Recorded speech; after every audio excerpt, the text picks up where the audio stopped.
Eu vine para aquí pois, no que era cuarto de GB daquela época, que eran 11 anos, creo que tiña 11 ou 12 anos, por aí sería. E, bueno, éramos poucas as novas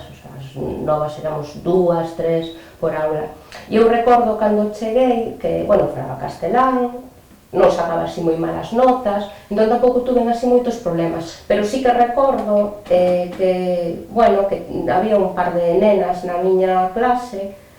que eran das aforas, ni siquiera, recordo así vagamente a orixe. Esas nenas falaban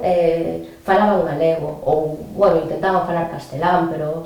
falaban con dificultad, e eran nenas ademais, pois, así, imagino que tamén así, non sei se eran de orixe humilde ou que xa metías así todo no mesmo saco, pero desde logo lingüísticamente sí que se diferenciaban así do resto. E, bueno, estaban un pouco crucificadas, así, non por todas as nenas, pero si había un grupiño de nenas, así como líderes, que as tiñan un pouco crucificadas, o sea, sobre todo porque, bueno, falaban en galego e eran paletas e da aldea,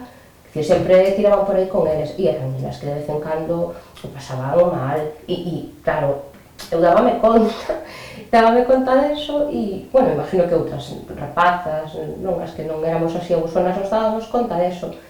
e ademais de darte conta, te dabas conta tamén da sorte que tiñas, porque eu tamén viña de fora, eu tamén viña da aldea, pero falaba castelán, e eu sentíame como salvada, de todo el mundo, que suerte. Eso se notaba, a sensación de estar salvada eu a tiven así nesos anos bastante a miúdo.